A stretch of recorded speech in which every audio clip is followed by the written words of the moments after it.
We're live. Right. Okay. So, hello, everyone. Welcome to our February 28th, 2022 Human Rights Commission meeting. Consistent with the governor's order suspending certain provisions of the open meeting law, this meeting is recorded by video and audio and will be conducted by remote participation. Attendees to any remote meeting have the option to join via video or by phone. And additionally, all votes taken by the Gloucester Human Rights Commission during this and future remote meetings will be held by roll call vote. So if you're calling in on a phone, you can press *9 to request to speak. And if you're watching on a computer or a device, there's a raise hand button that you can tap or press to request to speak. Excuse me. Please use either of these options during oral communications to be recognized to speak. And I'd like to start by introducing our commission members. So we have Tony Borge, Mayuza Alves, Jen Beloff, Sarah Peck, and there is Paul Wasserman, and I am Hannah Kimberly. And we also have with us Mayor Greg Berga, our new mayor, congratulations, as well as Holly Dugwillow from Human Resources. And we also have Jason Grow, who is our new City Council liaison. So this is exciting. Welcome, Jason. Thank you. We're excited to have you. I'd like to move just to accept the minutes from January 24th, 2022. Make a motion Great, to accept the minutes. great. Do you want to second, anyone? I'll second. Okay, wonderful. And as there's no discussion on the minutes, we'll have a roll call vote. Tony, Present. Mayuza, Jen, Yes. Sarah, Yes. Paul? Right. I'm assuming Paul is a yes. Okay. And Michelle, hi, welcome, Michelle. Hi, sorry I'm late. That's I'm okay. It's another member of our commission, Michelle McCaffrey. I'm glad you're here. So we have an introduction for our new mayor, Greg Berga. Thanks for coming. Does anyone have any questions for Mayor Berga? Right. I do, a Perfect. little one. You have a little one? Great.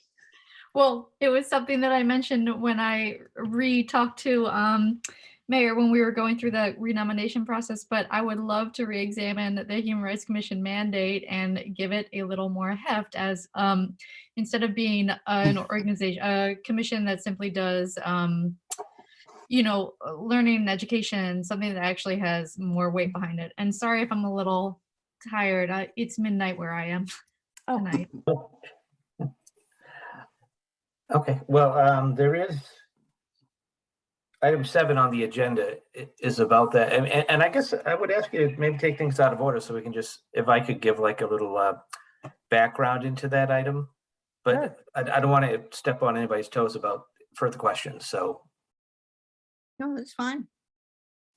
Okay, so yeah, so with your permission, Hannah, we'll Of jump course. to proposed corrections to the Gloucester Human Rights Commission ordinance.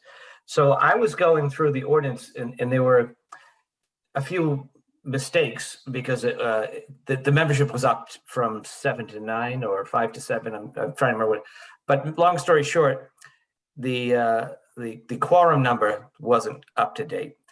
So I started going through a little further and I realized there were some other conflicts, like, for instance, there is no city council liaison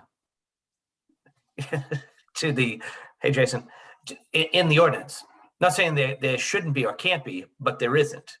So I had a chat with Jason about this, that there should be a review of the ordinance. That's an opportunity to Sarah, to your point, to see what you're able to do. There'd be proposals that had to flow through the city council. Further, the item 8 on the agenda is this Disability Rights Subcommission. That's a separate ordinance, which has 0 members at the moment. So before I started appointing members to that commission, part of the conversation with Jason and now to you folks is perhaps that's rolled into this and is a standing committee of the Human Rights Commission. But I'm leaving that to you guys to talk about amongst yourself. Maybe you want to set up a subcommittee to review the two ordinances and do something. And then Jason knows how to shepherd it through the city council. So he might want to weigh in, but through the chair, that's your call. I think that sounds like a good idea. Sarah, does that sound good to your tired self? Yes. Yeah. Sounds great. Sounds Okay. very reasonable.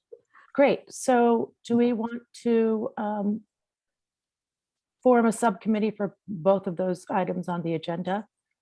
All right. So since we proposed that, do we want to vote on it? Before we do that, can we Mhm. also talk about just going back to Holly's question Sure. and what is in the ordinance? Should Holly be an active member? Is there a conflict? Holly seems to think so. Greg? So, As do I, and as well as having the city attorney on there, because they may have to, in the case of the attorney, defend the city against a charge that might come through the commission. And Holly, if it's, has to do with a staff member as a human rights director, it does become, could become a conflict. But again, as you guys plow through the ordinances, you can determine what would be the best staff member, the most appropriate one that would sort of be the contact for the commission. But I'd love to hear Jason's thoughts too. I'm so far I'm right on board with that. I think the question would be that to make sure that the commission has access to both human resources and legal advice when necessary, and that those are forthcoming and readily available. You might want to consider whether or not, I don't think any other board and commission has a city council liaison who's a voting member. So my assumption would be that would be in line with the Waterways Commission. And also, city council wouldn't be a voting member. Certainly can offer advice and thoughts on the ordinance and how to get that through and what needs to be done. But I agree pretty much with Greg on that. Okay. Are there any other questions? No, I think that this is, gets to one of the issues that we've been talking about. One is getting the Disabilities Rights Commission going. And the fact that currently as the ordinances, we've had discussions about, when people come to us with issues and and what's the issue since, with open meeting law, how can we address those with confidentiality and developing a process. We had started to do that, and then we learned that, it was the open meeting law and we couldn't do that. But at the same time, if we're as a commission and people, want to be able to come to us with issues that, that there's a barrier there. And so I'm sure that there's a way, and I know Sarah did a lot of research on human rights commissions in other communities. So I'm sure that there's a way that it can be done so that so we're not in, in conflict, but that is so that people can come, and talk to us about issues and how we can go about that. Well, I think there probably is an important difference between somebody coming and speaking at a public meeting such as this, and someone who contacts, let's say, Hannah, because there's an issue that he or she would like to bring before the commission in the form of an alert of some sort or a complaint of some sort. And I think when it enters that zone, yeah, we do need to maintain confidentiality. Yes, Greg. Well, I'm sure that our legal department stands ready to assist in the do's and don'ts. And, Mhm. maybe it's when you report back, it's, Ms. Jones, not her real name, said, one of those things. But I would defer to Krishna and the legal department. Yeah. Mhm. I spoke with Krishna today. She did say she was not breaking up with us. So before we make new motions, should we actually as a group go back and review the ordinance together? As Mayor Vega pointed out, there are some discrepancies, and make sure that those are all in alignment before we make new changes. I think that's a good idea. Yeah. So do you want to do that? Are you saying right now? No, I'm just saying maybe at the next meeting that we Yeah. review the ordinance and go from there. Because if we Perfect. start making changes when we already, I just don't want it to get confusing and lost. Right. That's a great idea. Yes, Craig. And feel free to start from scratch too. I mean, Okay. And I also, I don't feel like we need to start from scratch. There are a lot of really good human rights commissions out there who have a lot more experience than we do. And I really think that we can not reinvent the wheel. We can kind of look at the best practices of other human rights commissions that are doing really good work and actionable work and build from that. Great. Do you all want to form the subcommittee this evening, or do you want to do that at the next meeting? Are we doing it as a subcommittee or are we doing it as? I feel like the group is so small, I'm not sure. if Okay, so that's- I'm just proposing it. no, that's great. So you're saying skip the subcommittee. I don't know if That we was do it as a Yeah, group yeah. meeting, a public Yeah, meeting. Yeah, I think between now and the next meeting, each member should have an opportunity to take a look at it and make suggestions or recommendations, and then come together and look at it as a whole. Okay, great. All right, so we'll have that on the agenda for our next meeting. Mhm. Perfect. Thanks, everyone. Our next item is revision of the civility resolution, which Jason has some ideas about. This came from, yes. I hate to do this, but this might be a little more involved. And if we could just deal with item 5 so I can not miss my next meeting, which is Yes. the Juneteenth. Yeah, So, yeah. so the request came through you, Hannah, about the Juneteenth flag. Fine. I think Dana in my office already ordered one. The issue was that Juneteenth obviously is during June, which is Pride Month. So we need to figure out what's the how we're going to handle this. Do we just add it to the same poll? Do we take the Pride flag down for a couple days? So I'm just going to let you guys advise the office how you can do it without creating a storm out there. So Juneteenth is the 19th. So what about the idea of flying the Juneteenth flag the week of the 19th? Michelle, you originally brought this up. What are I your thoughts? did. I was thinking that putting it up the week of the 19th and maybe putting it on top of the Pride Flag Month, since it's more than halfway through the month, but leaving both of them flying for the rest of June would be my preference. Okay, Like Pride's by itself, and then once Juneteenth goes up, we have the Juneteenth They on both- top, the Pride below, keeping it there because it's still Pride Month, and then having both of them up for the rest of the month of June would be my preference. that works for me. Yeah, I think it makes a lot of sense. Yeah, because I don't want to take the Pride flag down. I don't think that's necessary, but I do want to be able to Okay. display the Juneteenth flags as well. Great. Greg, are you okay with that? Yeah, so why don't you just send an email on behalf, I don't think you need to take a vote, but just an email as the chair saying that's, so we have a documentation, so it becomes sort of the tradition going forward, hopefully. Okay, And with that, if there are no other questions for me, I'm going to jump out to be ready for my next meeting. great. Thanks so much for coming. We Thank you, really Mayor appreciate Berga. it.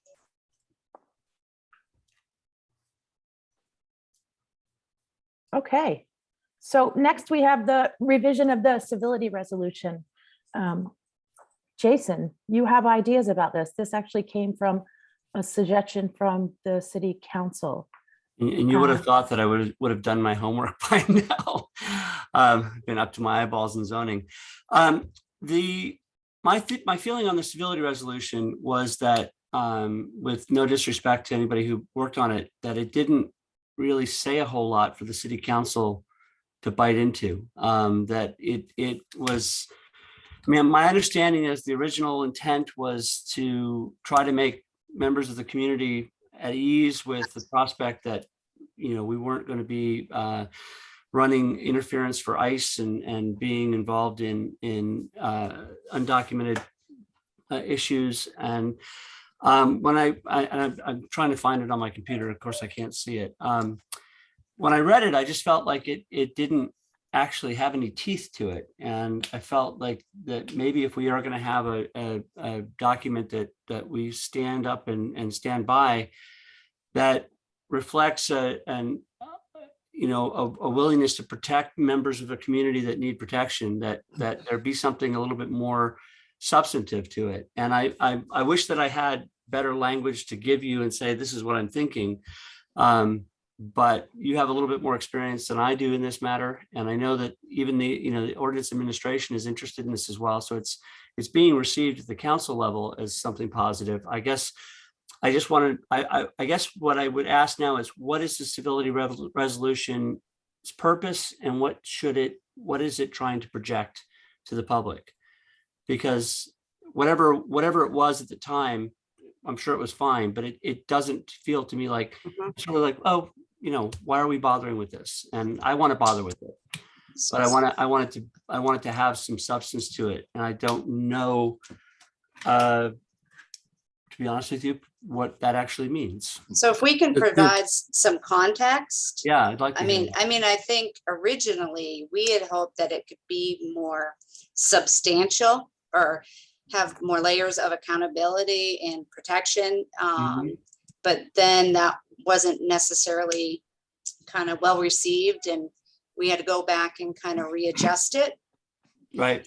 So I think that your point of view and hearing that others may want it to be more impactful is kind of in alignment where we were originally. And it also goes back to Sarah's question earlier on around what is our role and how we proceed. Right. So I think that it sounds like from your point of view, there might be more alignment with how we were originally thinking before we kind of made a step back. Do you mind giving me some background about why the step back? What was the concern? We had originally written it, I think was far more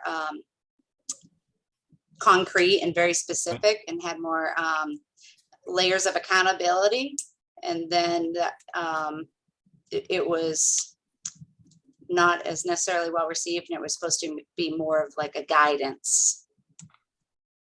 Right. Yeah, it was, I mean, frankly, it was watered down, and, the same way that like, if depending on what our mandate is, but there are certain human rights that should be defended, not just by the Human Rights Commission, but by the City Council of all citizens of Gloucester. And a resolution like this should have some of those kind of underpinning like heft to it. So, I mean, I still have all of like the earlier drafts. We could certainly, I don't know what the steps would be in order to like circulate the original drafts and what it did have in there, but it really was quite specific at one point. I would love to see those earlier drafts. And I apologize, because I feel a bit lame coming at you like this without having a substantive thing to offer you. I literally have had my brain like completely taken over by zoning amendments, and this meeting kind of snuck up on me. So I apologize to you for that. But I do think it's something that we should probably be able to work on and produce in the council. My feeling is the council will be behind it. I mean, who's not behind human rights? Oh, wait, I think we can think of a few people, but so I look forward to seeing, if we can't make it a little bit more substantive. Is that something we want to work on at our next meeting as well? As a whole group? Yeah, I think, we going back, looking at what we had already done, since we've already got a groundwork. So instead, and just look at that and make some, build into, and expand or whatever, but we've already did a lot of work on it. Right. So- Well, let's see if we can circulate the original draft or as close to it as we can get. And then we'll have an opportunity, each of us, to read through it, make some notes and then discuss it. Yeah, but just make notes on your own. Don't reply Mhm. all. Okay. Yeah. Great. All right. We'll have that for the next meeting as well. So this is upcoming meeting is gonna be great. Is there any more discussion on the civility resolution? Okay, great. I think I'm at the update of the East Gloucester Veterans Memorial Elementary School. I spoke with City Councilor Tony Gross, and he noted that there are 2 single-use gender-neutral bathrooms on each floor of the new school, which is great. Yeah. So there's the resolution to that. We've also already talked about the disability rights. That makes you up next, Mayuza, for Drive Families Forward Act. Congratulations. Oh, Mayuza, before you get on to that, Hannah, do you happen to know, was that driven down by DESI in the school redesign, or is that something that Gloucester itself I decided to implement? don't know. That's a great question. Okay, We can find out if you want me to find out. I was just curious if, Oh, okay. if it came down from, the department, or if it was just a Gloucester City thing. Okay, Mayuza. All right, so as you know, the Working Family Mobility Act was passed on our last 2 weeks ago in 16 with 120 votes in favor. So the governor can't veto the bill. So now we expected to have the Senate to work on it as soon, could be this week, but I don't know, I haven't heard anything yet, so it might not be. So hopefully we'll have a driver's license for immigrants that doesn't qualify for Social Security number starting next year in July. But everything have to be done before July 21st.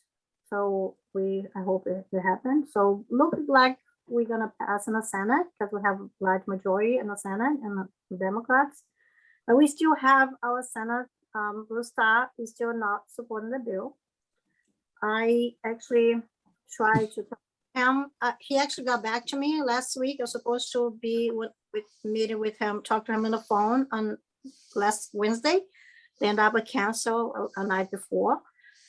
So hopefully I'll be able to talk to him and, just try to have him on board, which I don't know if it's gonna happen. So I would like to ask you, all of you, if you can write to Senator Ty and ask him to support.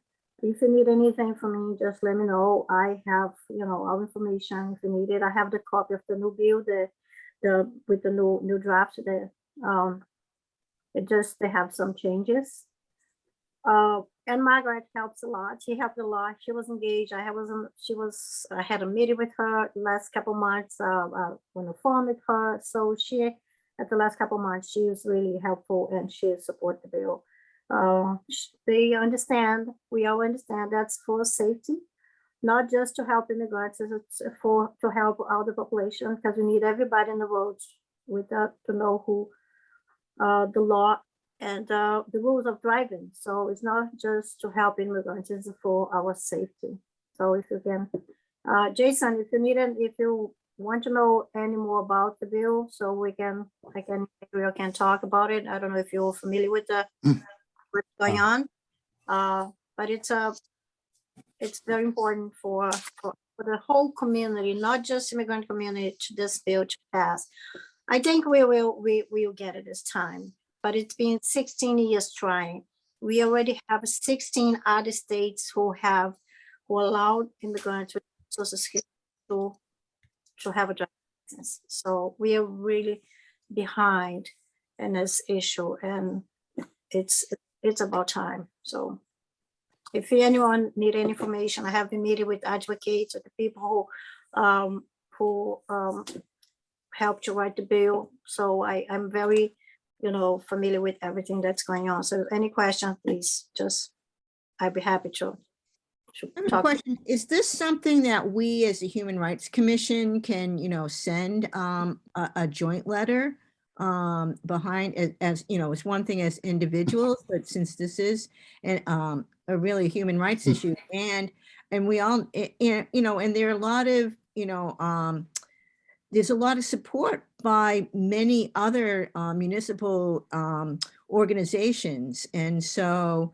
I mean, to me, this is like where, like, as a Human Rights Commission, this is something that we as if it's possible, we can do this as a commission instead of individual, because I'm thinking as the Gloucester Human Rights Commission sending a letter to our state representative. I mean, as a voter, your letters have power, but I think it might have, or even if it's possible to invite him to one of our meetings to talk about it, and understand what his position is as to why he is opposed to it. I think it'd be wonderful if we can do that. I think we could write a recommendation, for him to support the bill and tell him why, the reasons we all know. I think it'd be great. I was thinking about commission could do that. I don't think he would come to the meetings, but we probably won't have time because they're supposed to vote soon. So, but Okay. we have no recommendation, do some letters for all of us sign. That would be perfect. I think about asking city council too, if it's something they could do. I think I'm gonna ask them to, but I don't know. I just don't know at this point if it's gonna make a big difference. Tony, did you want to put that in the form of a motion? Yes, I move that the Human Rights Commission submit a letter to Senator Bruce Tarr in support of the Drive Family Forward Act, to allow immigrants or residents of the Commonwealth of Massachusetts to be able to get a driver's license. Is there a discussion there? Second. Then a second? Great. Okay. Hannah, can I just say something? I think that the letter has to go to the mayor's office, the administration I don't think we can just write it and send it off to them. I think we need their approval. So maybe we can amend the motion to request that, a letter be put or sent to Senator Tarr. Okay. Tony, do you want to revise your motion?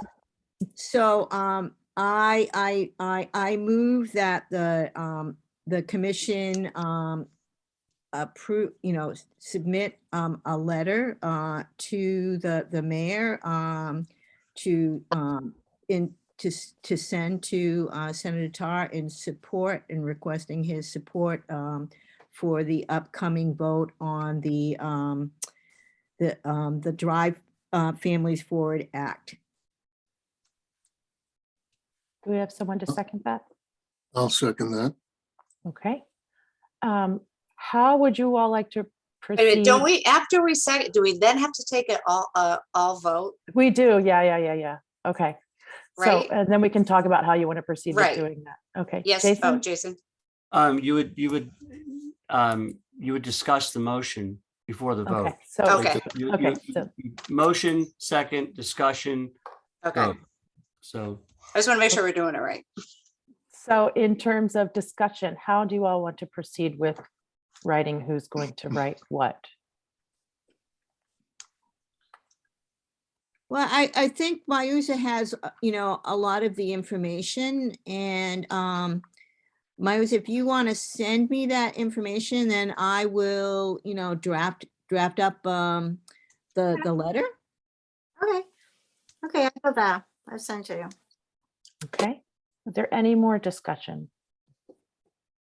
All right, let's go ahead and take And a- then I guess we would, I'm wondering in regards to, when the vote is and our timeline for our next meeting, is there like, how do we approach that? Because do we have to then come back and vote on the letter? Yes, And then it has to go to the mayor's office and then get sent? right. So So- that'll be March That would be March. and we'll be voting on it. Mayuza, how much time do we have? I don't know. They don't know when it's gonna be voted, but it could be this week, next week, but maybe not. They have until July to do it. Okay. So we're going to want to go with that plan, but at the same time, maybe I can make a suggestion for us all to also write individual letters. I think that makes sense. That Yeah. makes sense.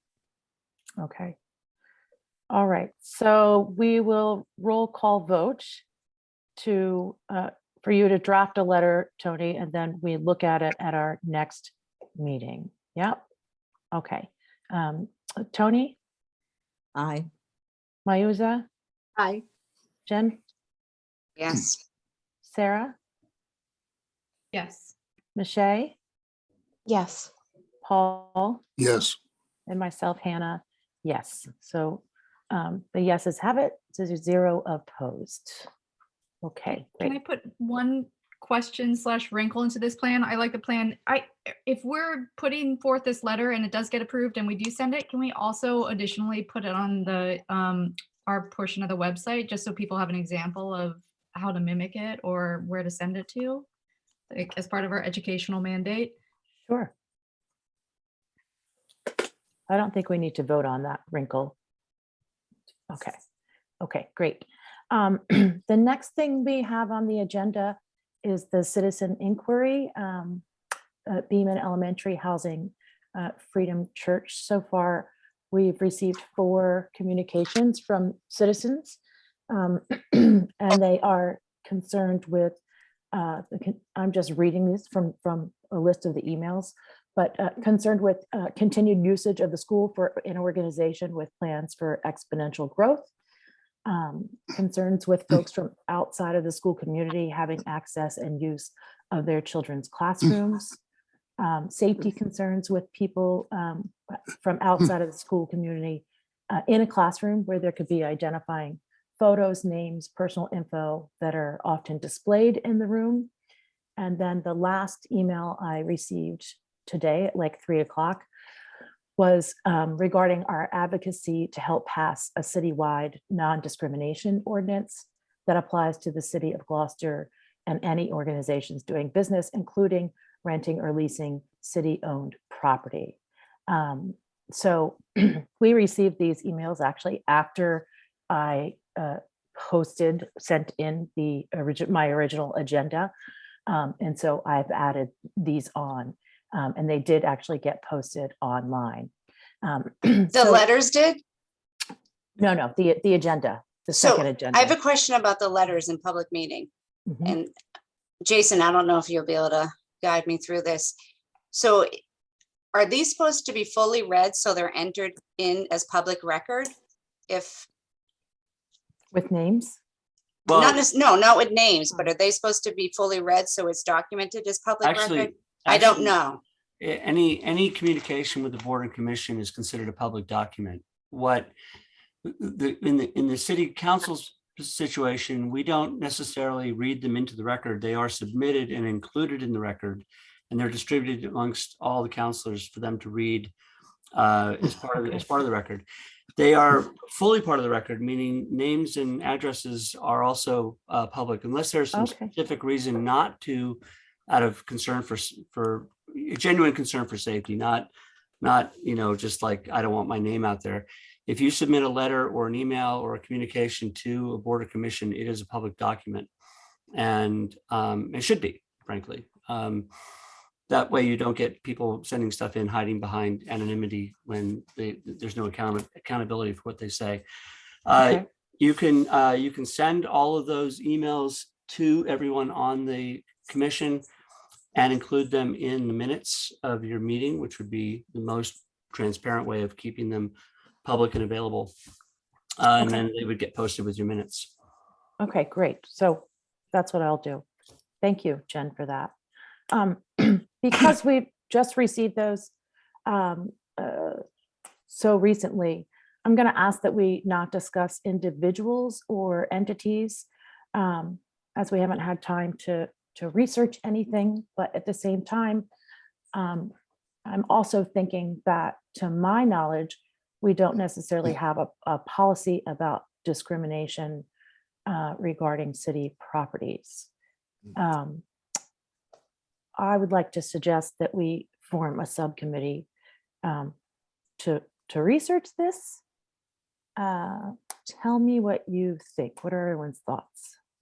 I would, because I read in the paper, of people's concerns, and I just was wondering, one is that, to get the lawyers, because, people raised the issue about the separation of church and state. And, and is this the first time a church has requested to hold services?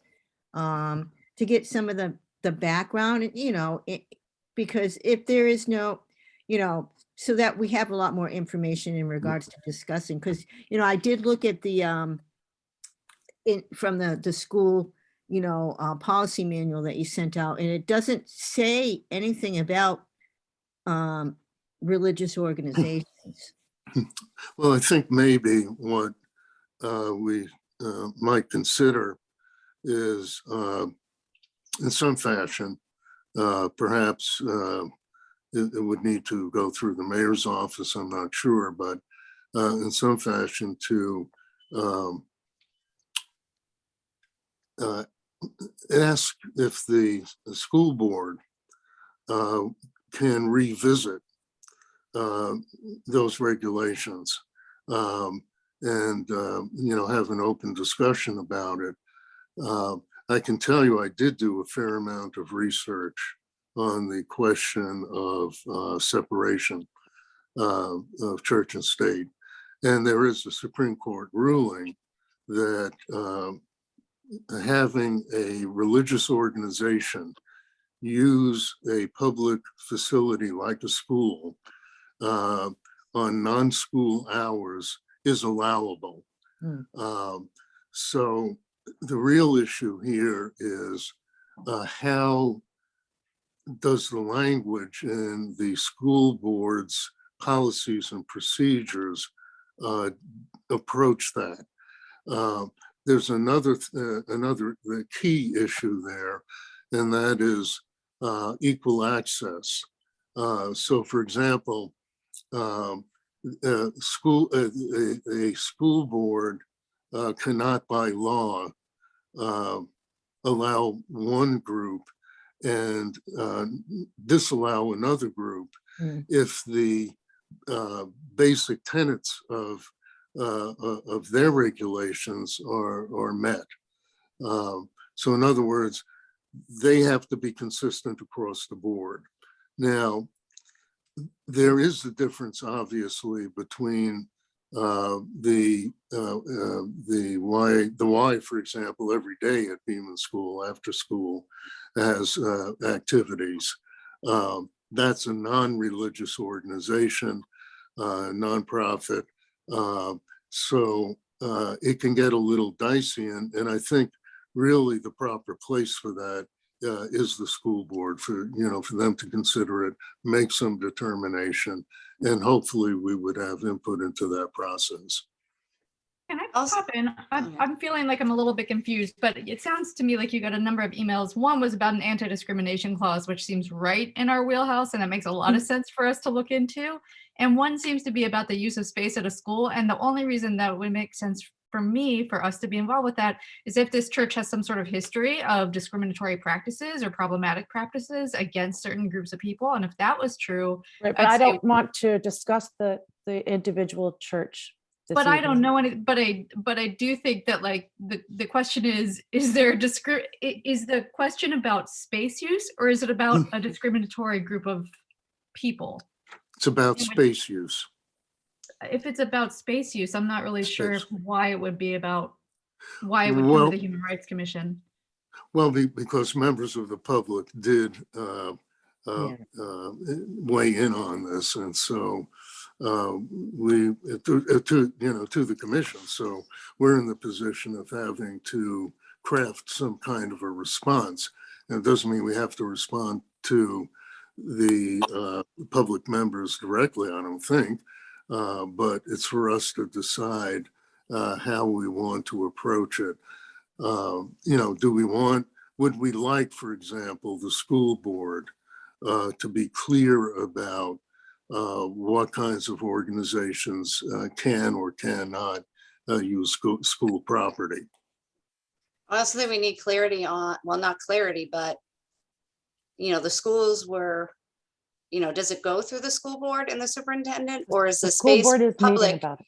And then, because I know that, the space can be used by other things, other organizations, is it go through the DPW? That's true. Oh, Jason? A couple of things. My understanding of this particular situation is that the superintendent made the decision that it did not go through the school committee, and that he effectively has the power to rent out properties as he sees fit, without going through a school committee approval process. I think that getting to the question of whether or not you want to create an ordinance, my thinking is that there already is non-discriminatory clauses in terms of how we work with organizations. We can't hire contractors. Contractors have to adhere to a policy of non-discrimination. But in this particular situation where someone's renting property, public property, they're not a contractor in the sense of providing a service to the city in that regard. So the question is, and Holly, you can correct me if I'm wrong on that. I thought that's sort of what I read in with the stuff you sent me today.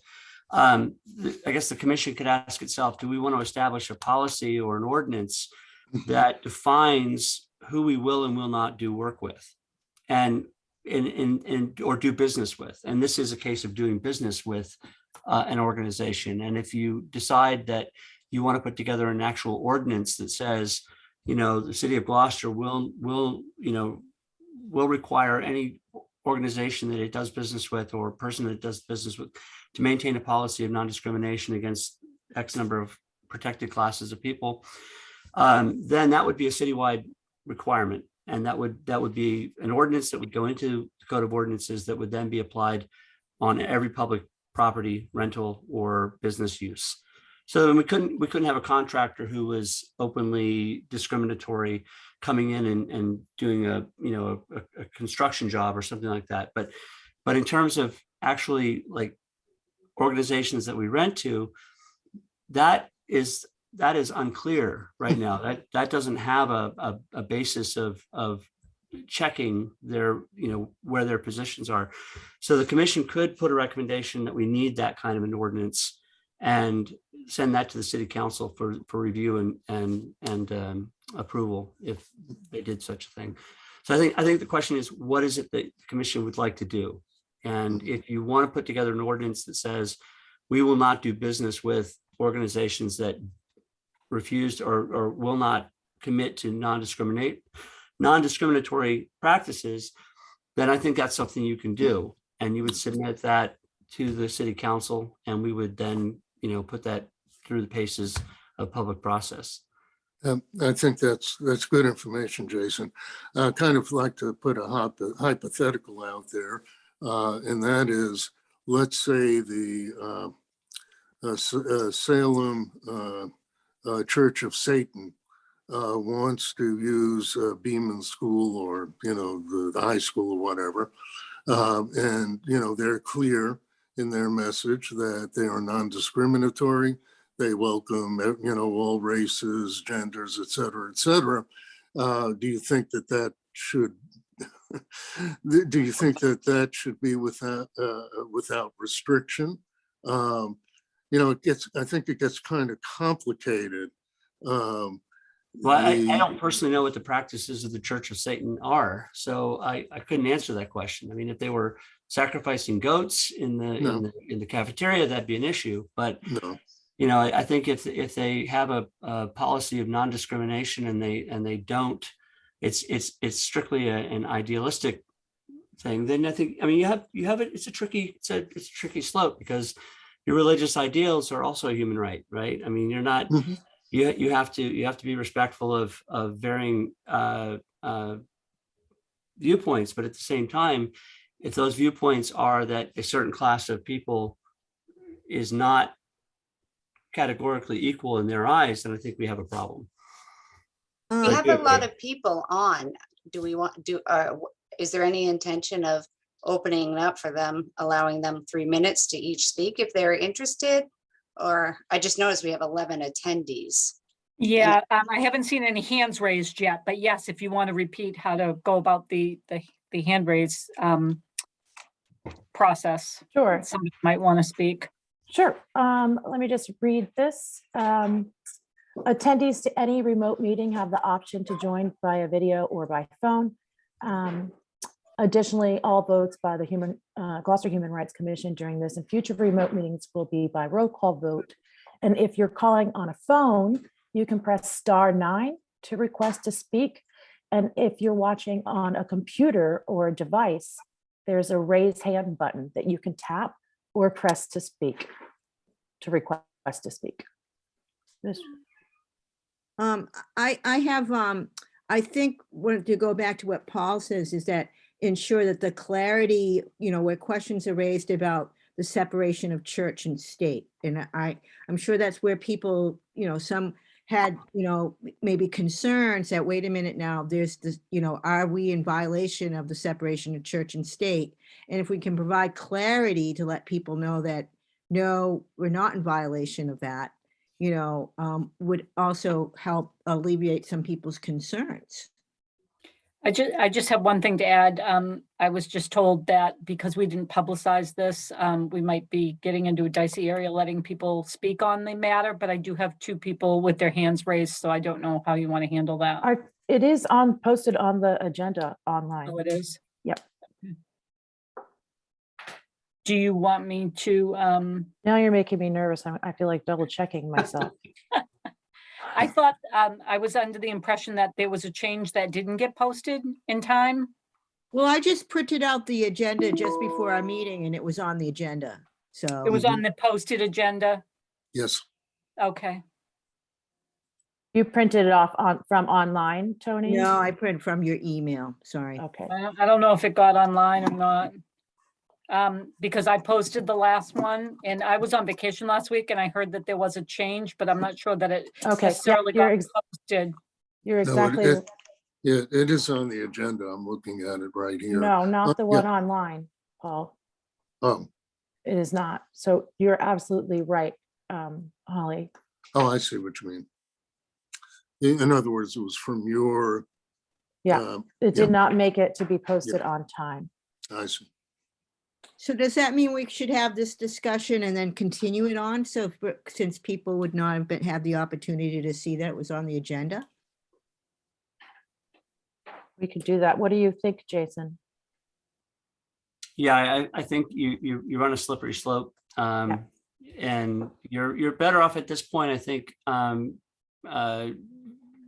forming a subcommittee, voting to have a subcommittee meet sometime between now and the next meeting to research out a potential ordinance or policy change, and then put that on the agenda and allow public comment at that point. I think that's probably the safest bet. Mhm. With my Okay.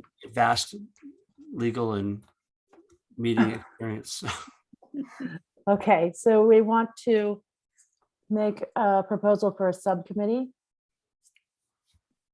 Yeah, and I think we just want to let the people know that, that came tonight and wanted to address it so that they feel that they understand, we're following the protocol, Mhm. and so it's not like we don't want them to speak, but we need to follow the open meeting law protocol. So and that's why we wouldn't be having the open discussion tonight. Also, But we'll hold that our next meeting in March. also that people should feel perfectly comfortable communicating with the commission individually and as a group between now and then. That's the nice thing about being able to write an email or a letter. you can do that and have that part of the conversation moving forward. So. Okay. So do we want to move to propose a subcommittee?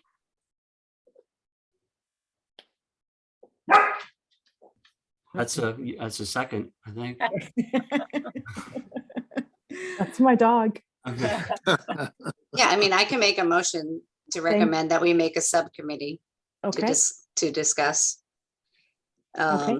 But I want to be clear, the subcommittee is going to be specifically discussing, I just want clear language on it from the group. And take a stab.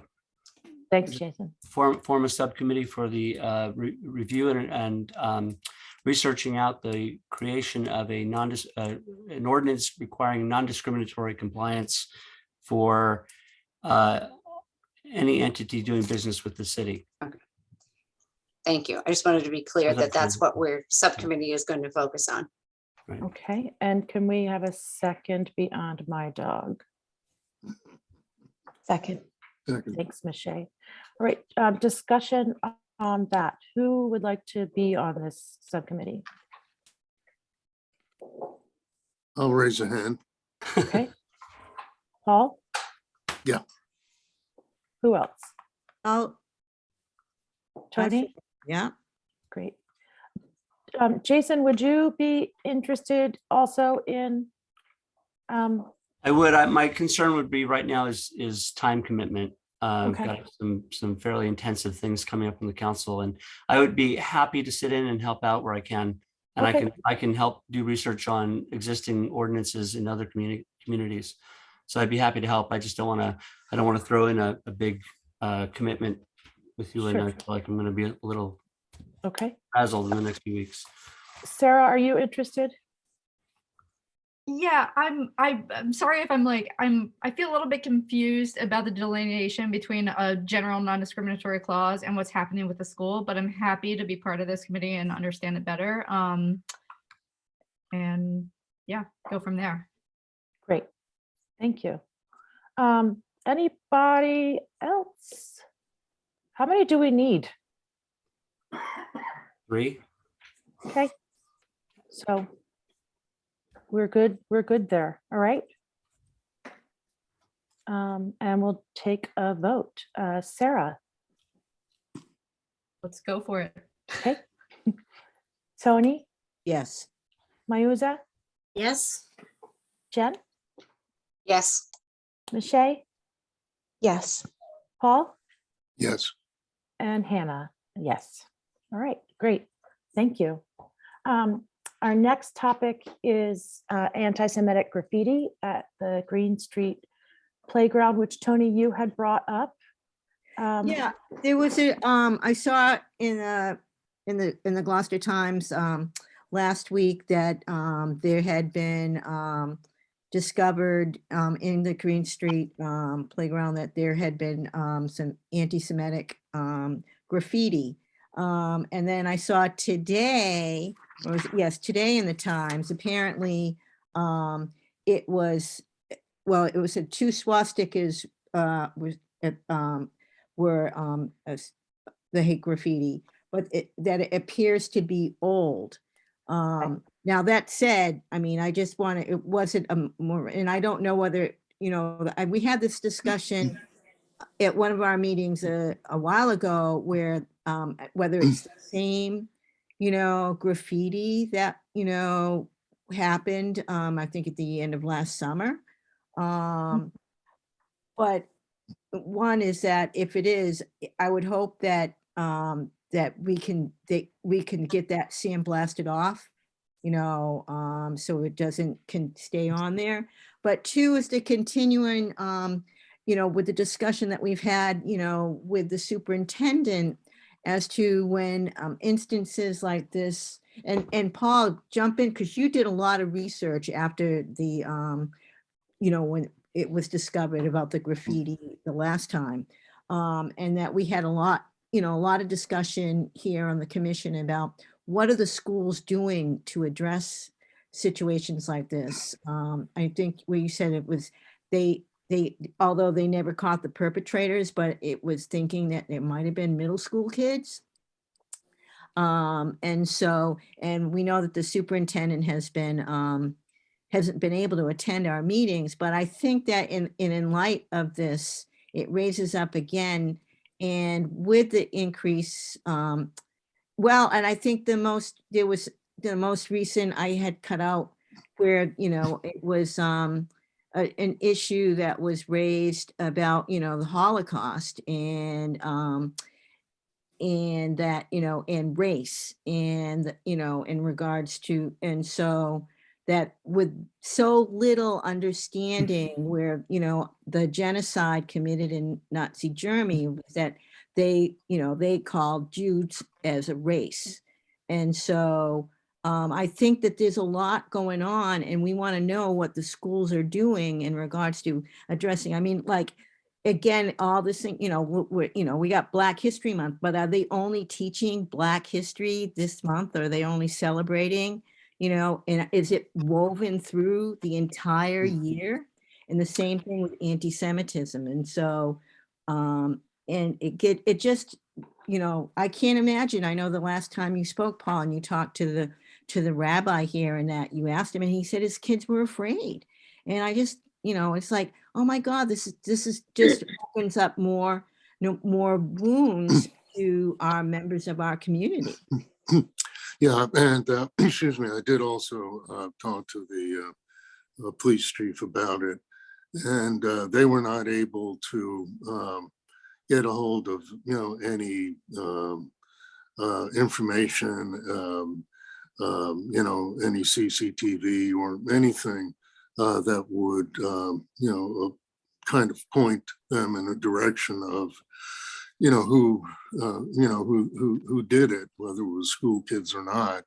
So that absent that, there was really nothing that the police could do. And it's also, I think it matters if it was done on school property. It matters also whether an incident like that is reaches the level of an illegal act. So I think what he was saying is we kind of stalled out. We don't have anything to proceed on. The larger question, though, is I think about the school curriculum, and certainly there are modules that relate to things like the Holocaust. There are modules on Black history. There are outside groups who volunteer to present at schools. So I think that would be probably the best of line of inquiry, and that's to just start by finding out, what the school does with regard to hate crimes and discrimination, as a teaching model and opportunity. And I might push it a step further because I mean, I think one of the things that when this has happened in like other schools and other communities locally, like one of the things that other human rights commissions in those places did was organize alongside the schools, alongside the police, restorative justice interventions. And it's hard to do a specific restorative justice intervention if you don't have your perpetrators, but certainly we could ask the school or the police to start bringing in restorative justice communicators to actually start building a knowledge base around that in our community. Yeah, and I think, we're going to see more and more. I mean, we're already seeing, on Biden's, I hope I'm going to mispronounce her name, Ketanji Johnston, who he just nominated, to this, the Supreme Court, and all the racism that's coming out, about her and her qualifications. And so, we're seeing all this, vitriol and hate speech that is coming, and how is it being addressed? And to go back and how many many people of color are teachers in the Gloucester school system? So that it comes across their radar in teaching that. And I mean, we know it's probably very limited, low, but at the same time, what kind of teacher training is being done to raise those issues? Mhm. You know, Yeah. Teacher training would definitely be an area of interest. Just by the way, I did come across some pretty solid statistics with regard to anti-Semitism, at least. Jews make up 6% of the population of the United States, but 60% of human rights violations are committed against Jews or Jewish institutions. That's a pretty frightening number. Would you all like me to ask the superintendent to join us again? yeah, and if he can't make it, have him send somebody on his, who is in charge, who's the superintendent of, or assistant superintendent of curriculum and instruction. We all Mhm. recognize he's a very, very busy man, but I mean, he hasn't, and which has resulted that he hasn't been able to come, so if he can, or maybe at this point in time, maybe it should be the assistant superintendent for curriculum and instruction, or whatever that person is called. But I really, think that we need to have somebody from, the school administration come and talk about it, because, and I also know, I mean, what kind of incidents are now they seeing? Because, I'm sure there are, instances where kids are being targeted, and or names are being said, because, Gloucester is not, I mean, while we understand it's a unique community, but it's not unique. It's not, we're going to have, what things like that happen, and how are the schools addressing that? Well, I think it certainly fits with, one of our mandates, and that's education. And I think it's always best if one can be proactive in terms of education and prevention, rather than having to police things that go wrong at the other Mhm. end. I don't know if any of you saw one of the other communities, the Human Rights Commission. I don't know if this is a way to draw the schools in or not, but they had, I think they had like grades K through 5 and then 5 through 12. They had a contest and they made a drawing for the Human Rights Commission, and they put them on bumper stickers. It's really cute. And then they sold them, or whatever they did with the bumper stickers, or stickers for people. But they were, somebody in the community, some of the kids got to, create some art for it. It was really, really cute thing. Great Nice. kind of idea. Nice. Kind of drag everybody together. And I mean, you would have, I can't remember the community that I was looking at, but some of the artwork was amazing that these little kids did, and the thought that went into it, what it meant to them. Human rights was kind of amazing. Yeah, that might be very, very nice. I love that And idea. Good way of raising awareness too. Yeah. Yeah. Is that something you all are interested in? I love that idea. I think that's adorable. I also have a more intense idea. I have this fantasy that on December 10th, Human Rights Day, we would actually do an educational panel on a breakdown between human rights, constitutional rights, and civil rights, because I think that people are conflating these things that overlap, but that are very different entities and are ensconced by different documents. And I think it'd be an interesting thing for the Human Rights Commission to educate about. Cool. I love that idea. We can I shoot. do for- too. I feel like I need a little refresher on what's what myself. Yeah. I often feel like I hear things like we're conflating certain things, and I think it'd be really interesting to kind of go through it. I love that idea. You can think about that for December. Okay, When is Human Rights Day? December 10th. December Okay. 10th. December 10th. Yeah, I think it's the day that the International Declaration of Human Rights was signed in the 40s. Great. Okay, so I will contact the schools again and ask if someone would like to join us at our next meeting. Does that sound reasonable? Maybe let them know that we would have this idea of incorporating artwork from children and, Yeah. kind of pull them in with that a little bit.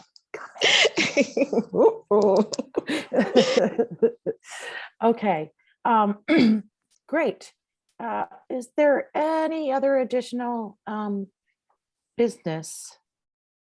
I just want to, we had quite a few people raise their hand and it looks like they put it down after your announcement, but I just want to make sure that I didn't miss anybody. If somebody had a Okay. question other than on that issue.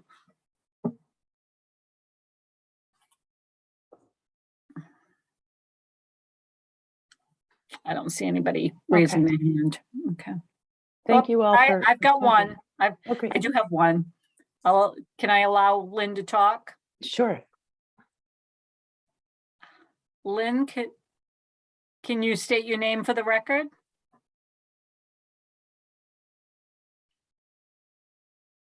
And Hello? and their address too, yeah. Yeah.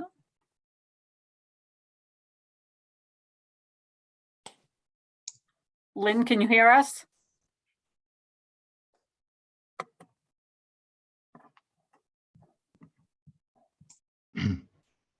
Oh, can you hear me now? Yeah. I'm sorry, you're coming up as Lynn. Yep.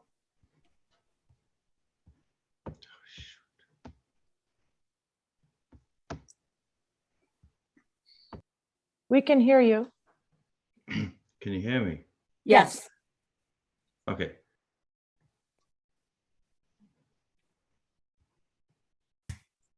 Can we have your name for the record? Hold on. Trying to get it working here.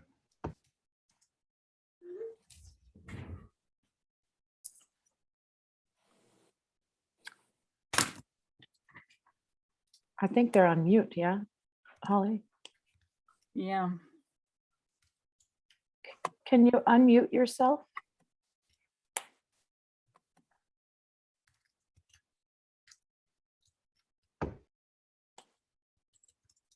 Having all trouble with We can hear you. Oh. Hello?